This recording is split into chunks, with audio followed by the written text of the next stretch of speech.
Hello प्यारे बच्चों, कैसे हो सभी लोग। होप सो बढ़िया होंगे और मस्त होंगे। तो आज हम करेंगे क्लास 9 सर्कल्स एक्सरसाइज 9.1 का question number 1 and question number 2। तो क्वेश्चन नंबर 1 है, recall that two circles are congruent if they have the same radii. अगर मैं आपसे बोलूं कि दो सर्कल्स ड्रॉ करने हैं और वो भी कैसे, कॉन्ग्रुएंट मीन्स बराबर सर्कल बनाने हैं, दो इक्वल साइज के, तो आप क्या करेंगे, दोनों के दोनों सेम रेडियाई के बनाएंगे, है कि नहीं। तो वैसे ही मैंने आपके लिए दो सर्कल्स बनाए हैं और जिनके रेडियाई क्या है, सेम है। दैट मीन्स फॉर एग्जाम्पल, अगर मैंने ये 3 सेंटीमीटर का रेडियाई लिए हैं, ठीक है, तो ये 3 सेंटीमीटर का एक रेडियस होगा, ये भी 3 सेंटीमीटर, ये भी 3 सेंटीमीटर, ये भी 3 सेंटीमीटर। जब सब सेम सेम रेडियाई लोगे तो ही तो आपके दो बराबर सर्कल्स बनेंगे ना। तो देखो बच्चों, इससे आपका ये कंक्लूजन निकला कि अगर दो का जहाँ पे बोला जाए कि कॉन्ग्रुएंट सर्कल है, तो दैट मीन्स उसके सेम रेडियाई होंगे, दो बराबर, कॉन्ग्रुएंट मीन्स बराबर सर्कल है तो उनके रेडियाई क्या होंगे, सेम होंगे। अंडरस्टूड। तो देखो अब क्या करेंगे इसमें, prove that equal chords of congruent circle subtend equal angle at their centre. तो आपको प्रूफ क्या करना है बच्चे, प्रूफ तो ये करना है कि उनके जो बीच में ये एंगल्स फॉर्म कर रहे हैं ना, उसे इक्वल बताने हैं। ठीक है, जो ये रेड से मार्क किया है ये आपको प्रूफ करना है। ठीक है, और गिवन क्या है, that equal chords of congruent circle, equal chords given है। कॉर्ड्स क्या होते हैं, ये है ना कॉर्ड्स जो सर्कल के दो पॉइंट्स को टच करते हैं। तो गिवन क्या है बच्चों, इक्वल कॉर्ड्स। ठीक है, इक्वल कॉर्ड्स लिखा है तो मैं गिवन में लिख देती हूँ। बी सी बताओ किसके बराबर होगा, बी सी होगा वाई जेड के बराबर। ये आपको गिवन है, देखो इक्वल कॉर्ड्स लिखा है। दूसरा एक चीज़ दिया है बच्चों कि कॉन्ग्रुएंट सर्कल्स हैं। अभी थोड़ी देर पहले बताया था ना कि कॉन्ग्रुएंट सर्कल्स जो होते हैं उनके क्या चीज़ सेम होते हैं, रेडियस सेम होते हैं। तो बताओ, ए बी ए सी के बराबर होगा, ये सारे बराबर होंगे। तो हम ऐसा नहीं लिख सकते कि ए बी वाई जेड के बराबर हो। लिख सकते हैं बच्चों, ए बी किसके बराबर हो सकता है, एक्स वाई के इक्वल हो सकता है। ठीक है, एक्स वाई के इक्वल हो सकता है। और ए सी किसके बराबर हो सकता है, एक्स जेड के इक्वल हो सकता है। समझ में आया, ये कैसे हुआ पता है ना, क्योंकि कॉन्ग्रुएंट सर्कल्स और कॉन्ग्रुएंट सर्कल के रेडियाई इक्वल होते हैं। तो मैंने भी लिख दिया ए बी इसके इक्वल, इसको इसके इक्वल। ठीक है, ऐसा इसलिए भी किया है बच्चों क्योंकि हमें दो सर्कल्स कॉन्ग्रुएंट करने हैं तो इनके कुछ पार्ट्स हमें इक्वल चाहिए। तो इस ट्राइंगल का ये वाला पार्ट इस ट्राइंगल के इस पार्ट के इक्वल हो जाएगा, दोनों के दोनों रेडियाई हैं। और इस ट्राइंगल का ये वाला पार्ट इस ट्राइंगल के ये वाले पार्ट के इक्वल हो जाएगा। समझ में आया। तो देखो इसमें अब हमें क्या चीज प्रूफ करनी है, हमने that equal angles at the centre. ठीक है, proof that equal angle at the centre. तो दिस मीन्स बी ए सी किसके इक्वल होगा, वाई एक्स जेड के। बी ए सी, ये बीच का एंगल बन रहा है ना, बी ए सी, इस एंगल को क्या नाम दे, वाई, सॉरी ये होगा वाई एक्स जेड। समझ में आया। तो देखो बच्चों, हमें दो ट्राइंगल्स के एंगल्स कॉन्ग्रुएंट करने हैं। तो आपने पहले ट्राइंगल्स चैप्टर में भी पढ़ा होगा कि एंगल साइड जब इक्वल करने होते हैं तो ये सारे सीपीसीटी के हेल्प से होते हैं। ठीक, तो सीपीसीटी कैसे होगा, सबसे पहले दोनों ट्राइंगल्स को कॉन्ग्रुएंट करना पड़ेगा। ठीक है, अगर कॉन्ग्रुएंट हो गए तो ये इजीली आप क्या कर सकते हैं, सीपीसीटी से इक्वल कर सकते हैं। तो चलो स्टार्ट करते हैं अब हम इसका सोल्यूशन। तो हम कौन से ट्राइंगल्स देखेंगे बच्चों, पहले in triangle B A C and triangle Y X Z. तो देखो बच्चों, ट्राइंगल को कॉन्ग्रुएंट करने के लिए हमें तीन चीज़ों की ज़रूरत पड़ती है। तो देखो पहले तो आप ये लिख सकते हैं B C equals to Y Z, it's given. ठीक है, हमें कॉर्ड्स बराबर दे रखे हैं ना, तो B C equals to Y Z. तो इसे यहाँ पे क्या लिख सकते हैं, रीज़न लिखना जरूरी होता है बच्चों, तो यहाँ पे लिख दीजिए आप गिवन। समझ में आया। अब देखो इसमें हाँ, ये दोनों कॉन्ग्रेंट क्या है, दोनों के दोनों सर्कल्स कॉन्ग्रेंट है, तो इनके रेडियाई भी क्या होंगे, इक्वल होंगे। तो ए बी किसके बराबर बता दें, एक्स वाई की जगह इक्वल होगा। ए बी किसके इक्वल होगा, एक्स वाई के।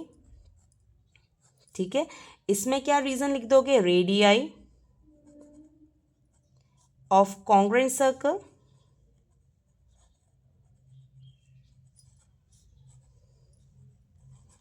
ठीक है, ये हो गया। अब तीसरी चीज बतानी है बच्चों, तो हम लिख सकते हैं ए सी एक्स जेड के इक्वल होगा। ए सी इक्वल्स टू एक्स जेड। इसमें भी सेम रीज़न होगा बच्चों, दोनों रेडियस हैं, रेडियाई है ना, तो इसमें एरो लगा देते हैं। समझ में आया बच्चों, तीन चीज़ बराबर बता दी है, एक तो कॉर्ड इक्वल दे रखे थे और दूसरी रेडियाई इक्वल, ये इसके बराबर और ये वाला इसके बराबर। ऐसा क्यों, क्योंकि क्वेश्चन में कॉन्ग्रेंट सर्कल्स दिया, और कॉन्ग्रेंट सर्कल उसी के हो बन पाते हैं जिनके रेडियाई इक्वल हो, तो मैंने इक्वल कर दिया। समझ में आ गया होगा, होप सो। तो चलो बच्चों देखो, तीन चीज़ हमें पता चल गई ना, 1 2 एंड 3। ठीक है, तो आप कॉन्ग्रेंट हो गया ये आपका दोनों सर्कल बी ए सी। किसके कॉन्ग्रेंट होगा, ट्राइंगल वाई एक्स जेड के। और इसका रीज़न क्या होगा, देखो ये साइड है, साइड, ये भी साइड्स इक्वल हुए, ये भी साइड्स इक्वल है ना, तो देखो साइड साइड एंड साइड है ना, तो ये ट्रिपल एस कॉन्ग्रेंट रूल से कॉन्ग्रेंट हो जाएगा। तो बच्चों जब दो ट्राइंगल कॉन्ग्रेंट हो जाता है तो उसके कॉरस्पॉन्डिंग पार्ट्स भी इक्वल हो जाते हैं। तो हमें प्रूफ क्या करना था, इस ट्राइंगल का ये वाला एंगल और इस ट्राइंगल का ये वाला एंगल कॉन्ग्रेंट करना है ना, जैसे क्वेश्चन में बोला गया था। तो हम यहाँ पे लिख सकते हैं बी ए सी किसके इक्वल होगा, बी ए सी इक्वल होगा आपके वाई एक्स जेड के, वाई एक्स जेड के। तो ये कौन सा रूल है, by C P C T. Very simple बच्चों, होप सो आप लोगों को पसंद आ रहा हो। अगर पसंद आ रहा है तो लाइक शेयर एंड सब्सक्राइब करिए चैनल्स को और भी वीडियोस के लिए। अब करते हैं question number 2। Prove that if chords of congruent circles subtend equal angles at their center। This means जो आपके ये कॉर्ड हैं वो बीच में क्या बना रहे हैं, इक्वल एंगल्स बना रहे हैं। तो ये जो ग्रीन से मैंने डैश किया है वो चीज़ गिवन है बच्चों, तो equal angles eight their centre. तो दैट मीन्स बी ए सी किसके गिवन है, इक्वल वाई एक्स जेड के इक्वल है, इट्स गिवन। ठीक है, equal angles eight their centre लिख दिया। तो और क्या चीज़ गिवन है बच्चों कि ये कॉन्ग्रेंट सर्कल्स है। मैंने अभी क्वेश्चन नंबर 1 में बताया था, जहाँ पे कॉन्ग्रेंट सर्कल होता है that means radii are equal. ठीक है, तो ए बी किसके इक्वल होगा, ए बी होगा आपके एक्स वाई के इक्वल, और ए सी किसके इक्वल होगा, एक्स जेड के इक्वल होगा। समझ में आया। तो देखो बच्चों, इसमें हमें तीन चीज़ पता चल गई है, ये वाला एंगल इसके इक्वल होगा, ये इसके इक्वल और ये इसके इक्वल। ठीक है, तो हमें प्रूफ क्या करना है, प्रूव दैट द कॉर्ड्स और आर इक्वल। तो हमें प्रूफ क्या करके लाना है, बी सी वाई जेड के इक्वल है ये बताना है, क्योंकि बी सी और वाई जेड क्या है, दोनों के दोनों कॉर्ड्स हैं। समझ में आ गया होगा होप सो आपको क्वेश्चन। तो अब चलो स्टार्ट करते हैं। तो देखो बच्चों, अब हमें क्या करना है, इन दो ट्राइंगल्स के ये दो साइड्स इक्वल बताने हैं, कॉर्ड्स इक्वल बनाना है मीन्स साइड्स इक्वल बताने हैं। तो इक्वल कैसे होंगे आपके, ये सी पी सी टी से, और सी पी सी टी से पहले हमें क्या करना जरूरी होता है, कॉन्ग्रेंट। तो चलो इन दो ट्राइंगल्स को कॉन्ग्रेंट करते हैं। In triangle B A C and triangle Y X Z. ठीक है, तो देखो तीन चीज़ इक्वल बताते हैं।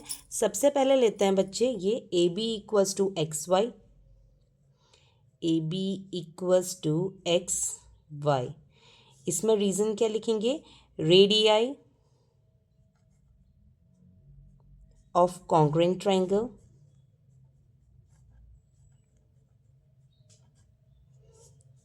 कॉन्ग्रेंट सर्कल, क्योंकि दोनों सर्कल बराबर है ना, तो इसलिए लिख दिया। ठीक है, ये वाली चीज़, ये साइड इसके इक्वल बता दिया। बी ए सी किसके इक्वल गिवन है? बी ए सी होगा आपका वाई एक्स जेड के गिवन है, ये तो है ना बच्चों। देखो ये गिवन है, ये मैंने यहीं से ही नोट किया, सारे यहीं से गिवन से ही नोट कर रहे हैं। ठीक है, और ए सी किसके इक्वल होगा? ए सी इक्वल होगा हमारे एक्स जेड के। इसमें भी क्या लिख दोगे? ये इसके इक्वल है, तो रेडियाई ऑफ कॉन्ग्रुएंट सर्कल। समझ में आया? तो देखो तीन चीज इक्वल बता दी है ना, एक ये वाला साइड इसके इक्वल, ये एंगल इसके इक्वल, और ये वाला इसके इक्वल। ठीक है, तो देखो बच्चों कौन से ट्राइंगल, अब ये दोनों के दोनों ट्राइंगल क्या हो जाएंगे? कॉन्ग्रुएंट हो जाएंगे। बी ए सी कॉन्ग्रुएंट होगा आपके ट्राइंगल वाई एक्स जेड के, और वो भी कौन से रूल से होगा बताओ? पहले साइड हमने इक्वल किया था, फिर एंगल, फिर साइड ना, तो साइड फिर एंगल फिर साइड, तो साइड एंगल फिर साइड आ रहा है, इसमें भी साइड फिर एंगल फिर साइड। ठीक है, तो साइड एंगल साइड रूल से आपके कॉन्ग्रुएंट हो जाएंगे। जब दो ट्राइंगल्स कॉन्ग्रुएंट हो गए तो हमें जो प्रूफ करना था, इस ट्राइंगल का बी सी और वाई जेड हो जाएगा कॉन्ग्रुएंट। वो भी कैसे बच्चों? बी सी होगा वाई जेड के, ये होगा आपके by C P C T. Hope so बच्चों आपको क्वेश्चंस भी आसानी से समझ में आ गए होंगे और उनके सोल्यूशन भी। इसमें कंफ्यूजिंग थोड़ा क्वेश्चंस है। ठीक है, सो होप सो आप लोगों को ये वीडियो बहुत पसंद आई हो। अगर पसंद आए तो लाइक शेयर एंड सब्सक्राइब करिए। Thank you.